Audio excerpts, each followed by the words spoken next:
अस्पताल से ममता बनर्जी ने वीडियो संदेश जारी किया। ममता बनर्जी ने कहा कि हमले में मुझे लगी गंभीर चोटें, बाहर आकर व्हील चेयर पर करूंगी प्रचार। वीडियो में मुख्यमंत्री ममता बनर्जी ने कहा कि उनके सिर में भी काफी दर्द है। ममता बनर्जी ने समर्थकों से अपील की है कि वो सभी शांति बनाए रखें। ममता बनर्जी बोली, जल्द बाहर आकर प्रचार करूंगी।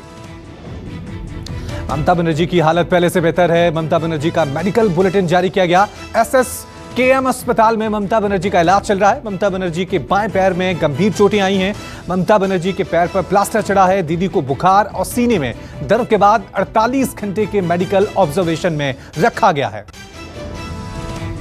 सीएम ममता बनर्जी पर कथित हमले को लेकर टीएमसी कार्यकर्ताओं में नाराजगी है। नंदीग्राम, आसनसोल, 24 परगना, जगह जगह टीएमसी कार्यकर्ताओं ने प्रदर्शन किया। हर जगह टीएमसी के कार्यकर्ताओं ने जमकर बवाल काटा। आसनसोल में टीएमसी के कार्यकर्ताओं ने आगजनी की तो नॉर्थ 24 परगना में टीएमसी के कार्यकर्ताओं ने रेलवे ट्रैक को बाधित किया। ममता बनर्जी के कथित हमले को लेकर नंदीग्राम में टीएमसी और बीजेपी कार्यकर्ता भिड़े। टीएमसी कार्यकर्ता दीदी के हमले पर बीजेपी पर आरोप लगा रहे थे तो बीजेपी कार्यकर्ताओं ने सारे आरोपों को बेबुनियाद बताया। इसी बात को बीजेपी और टीएमसी के कार्यकर्ता आपस में उलझ गए, जिसके बाद भारी पुलिस बल को मौके पर तैनात किया गया है। ममता पर हमले की जांच शुरू हुई। पुलिस ने एफआईआर दर्ज की। नंदीग्राम में घटनास्थल पर पहुंचे डीएमएसपी। नंदीग्राम में हुई इस घटना के कुछ चश्मदीद भी सामने आए। चश्मदीदों ने ममता बनर्जी के दावों पर सवाल उठाए हैं। चश्मदीदों ने कहा कि ममता की गाड़ी की सड़क किनारे लगे खंबे से टकरा गई थी, जिससे ममता को चोट लग गई थी। देखने के लिए खड़े हुए थे। दरवाजे में किसी ने धक्के देने की जो नहीं उस धक्के तो नहीं दिए, लेकिन घेर के खड़े हुए थे। बेटा मैंने जब गाड़ी में रनिंग अवस्था में स्लोली चल रहा था उसको। ममता बनर्जी पर कथित हमले को लेकर टीएमसी के प्रतिनिधिमंडल ने चुनाव आयोग से शिकायत की। टीएमसी के सांसद डेरेक ओब्रायन, पश्चिम बंगाल के मंत्री चंद्रिमा भट्टाचार्य और पार्था चटर्जी समेत टीएमसी के नेता चुनाव आयोग पहुंचे। सीएम ममता बनर्जी पर हुए कथित हमले की शिकायत की है। टीएमसी ने कथित हमले की जांच कराने की मांग की। डेरेक ओब्रायन ने बीजेपी पर गंभीर आरोप लगाए। और कल 6 बजे नंदीग्राम में ममता जी के साथ ये हादसा हुआ। We condemn this kind of behavior. BJP का भी एक प्रतिनिधिमंडल चुनाव आयोग से मिला। बंगाल बीजेपी के सचिव सब्यसाची दत्ता और बीजेपी नेता शिशिर बाजोरिया ने चुनाव आयोग से मुलाकात की, शिकायत की। बीजेपी ने चुनाव आयोग से इस पूरे मामले की जांच की मांग की है। चुनाव आयोग को लिखे लेटर में बीजेपी ने कहा, घटना के तमाम वीडियो फुटेज मौजूद हैं, जिसे देखकर जांच होनी चाहिए। ममता बनर्जी के कथित हमले को लेकर कांग्रेस नेता अधीर रंजन चौधरी ने तंज कसा। अधीर रंजन चौधरी ने ममता पर चुनावी पाखंड करने का आरोप लगाया। अधीर रंजन ने कहा कि नंदीग्राम समेत पूरे बंगाल में स्थिति खराब होता देख ममता अब खुद पर हमले का नाटक कर रही हैं। ममता बनर्जी सिर्फ लोगों की सहानुभूति की वजह से नाटक कर रही हैं। पुलिस कहां थे, सीसीटीवी कहां गई थी, ये सारा निकालो ना। निकालने से दूध में दूध और पानी में पानी अलग हो जाएगी, लेकिन ये वो नहीं करेगी, इसलिए कि नजदीक चुनाव आ गए हैं। तो इसलिए चुनाव होने के पहले उनको ये लगी कि स्थिति नाजुक है, तो नाजुक स्थिति होने के चलते उन्होंने एक बहाना बनाना जरूरी। ममता बनर्जी पर हुए कथित हमले पर बीजेपी नेता कैलाश विजयवर्गीय बोले, ऐसी घटनाओं का राजनीतिकरण नहीं किया जाना चाहिए। कैलाश विजयवर्गीय ने कहा कि हैरानी की बात है कि इतनी सुरक्षा के बीच 4 लोग आए और हमला करके गए। चुनाव आयोग सारे मामले की सच्चाई सामने लाए। उम्मीदवार के पीछे चल रहे वीडियो में ऐसा क्या आया है उसको सार्वजनिक करना चाहिए, जनता को पता लग जाएगा कि उसमें कौन है। और एक आश्चर्य की बात है कि ममता जी के साथ इतना पुलिस का लवाजमा चलता है और 4 लोग आए और घटना करके चले गए, तो बहुत दुख की बात है। पर मैं उनके लंबी आयु की कामना करता हूँ। पश्चिम बंगाल की सीएम ममता बनर्जी पर कथित हमले पर पूर्व मेदिनीपुर के डीएम विभू गोयल का बयान। डीएम विभू गोयल ने कहा कि ठीक तरह से अभी कुछ भी नहीं कहा जा सकता। वहां भीड़ काफी थी, मीडिया ने कई वीडियो दिखाए हैं। वीडियो देखने और चश्मदीदों से बात करने के बाद पक्के तौर पर कुछ कह पाऊंगा। जम्मू कश्मीर के अनंतनाग में 2 आतंकी ढेर किए गया एनकाउंटर। बुधवार से ही बिच बहरा इलाके में चल रहा था। आतंकियों की मौजूदगी की खबर मिलते ही पूरे इलाके को घेरा गया था। लंबे चले इस एनकाउंटर में 2 आतंकी मार गिराए गए हैं। पूरे इलाके में अभी सर्च ऑपरेशन चल रहा है। मंगलवार को अल बद्र के प्रमुख कमांडर अब्दुल गनी ख्वाजा कल प्रधानमंत्री मोदी गुजरात के अहमदाबाद से आजादी के अमृत महोत्सव की शुरुआत करेंगे। 2022 में आजादी के 75 साल पूरे हो रहे हैं, जिसके चलते कल यानी 12 मार्च से शुरू हो रहा अमृत महोत्सव जो कि 75 हफ्तों तक चलेगा। वहीं पीएम मोदी ने सभी सांसदों से अपील की है कि इस महोत्सव में हिस्सा लें और जन जन तक आजादी से जुड़े कार्यक्रमों को पहुंचाएं। महाराष्ट्र के जलगांव में आज से 3 दिन के लिए जनता कर्फ्यू लगा दिया गया है। कोरोना के बढ़ते मामलों को देखते हुए प्रशासन ने जनता कर्फ्यू लगाया। आज से शुरू हुआ जनता कर्फ्यू 15 मार्च तक रहेगा। कर्फ्यू के दौरान आपातकालीन सेवाओं के अलावा पहले से तय महाराष्ट्र लोक सेवा आयोग और दूसरे विभागों की परीक्षा देने वालों को छूट दी गई है। महाराष्ट्र में कोरोना के बढ़ते मामलों के बाद नागपुर में पूर्ण लॉकडाउन लगाने का ऐलान कर दिया गया है। नागपुर में 15 मार्च से 21 मार्च तक संपूर्ण लॉकडाउन लगेगा। लॉकडाउन के 7 दिनों में किसी को भी घर से बाहर निकलने की इजाजत नहीं होगी। सिर्फ बैंक, पोस्ट ऑफिस, सब्जी और राशन की दुकानें खुली रहेंगी।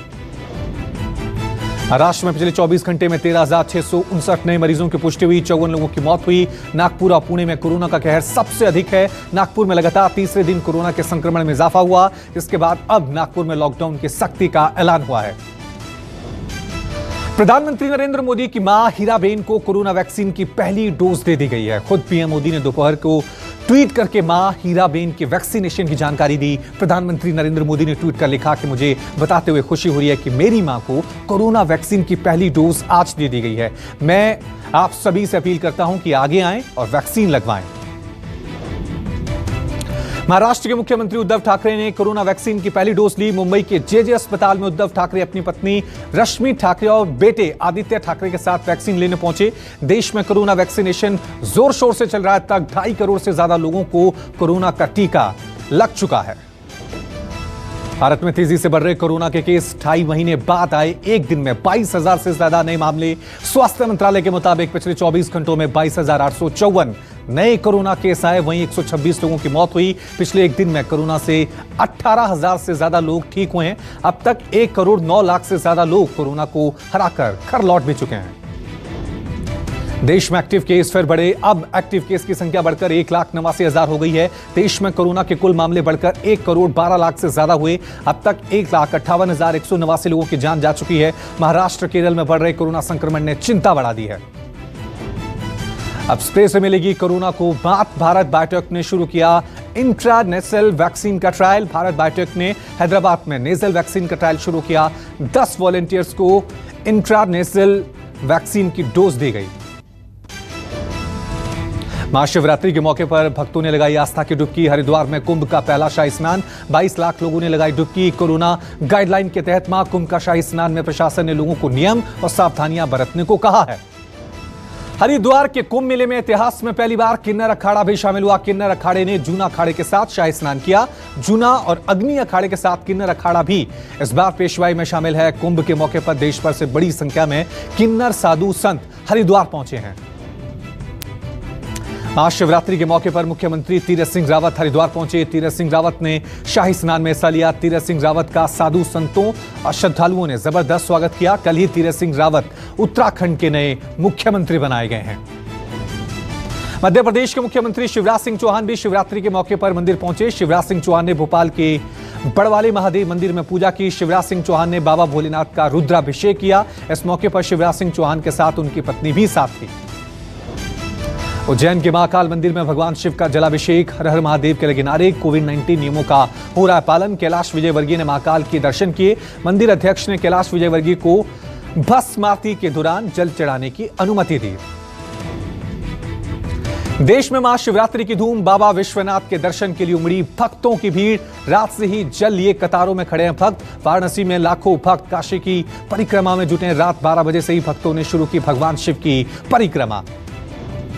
जम्मू में भी महाशिवरात्रि की धूम। शिव खोड़ी मंदिर में सुबह 5 बजे से बाबा के द्वार पर भक्तों की भीड़। मंदिर में महाआरती का आयोजन। लाखों की संख्या में लोग मौजूद। महाशिवरात्रि के मौके पर उमड़ी भक्तों की भीड़। पटना में 22 जगहों से निकलेगी शोभा यात्रा। कई शहरों में बाबा का जलाभिषेक। भक्तों ने लगाए जय जयकारे।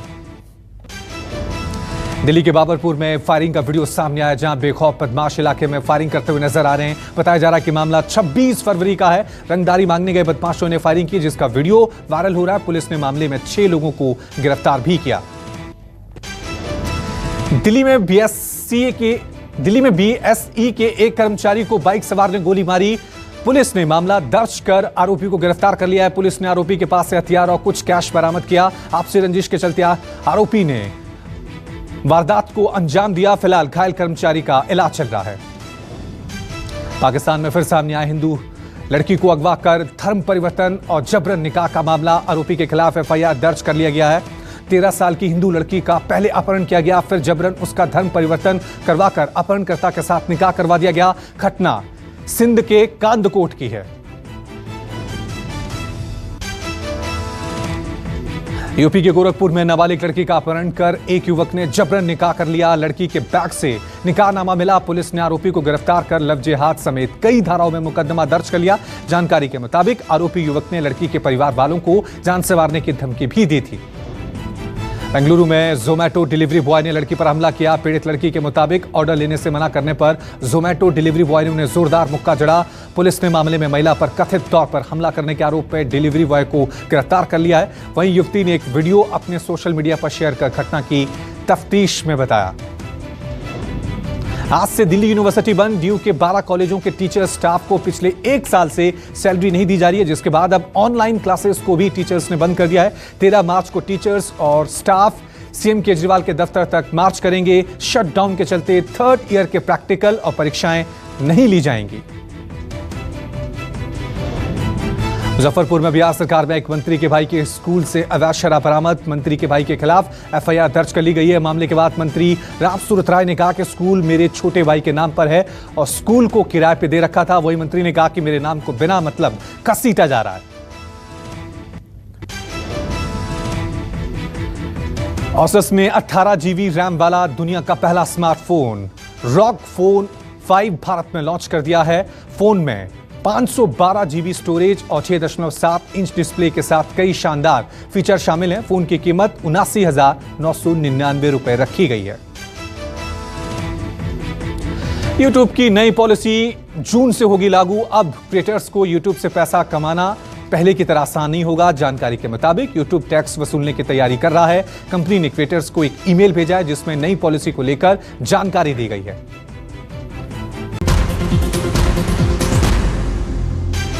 नमस्कार, मैं हूं मानक गुप्ता। अगर आपको हमारा ये वीडियो पसंद आया हो तो इसे लाइक और शेयर जरूर करें और हां, हमें सब्सक्राइब और फॉलो करना ना भूलें ताकि आप देश और दुनिया की कोई खबर मिस ना करें। तो जुड़े रहिए हमारे साथ और देखते रहिए न्यूज़ 24।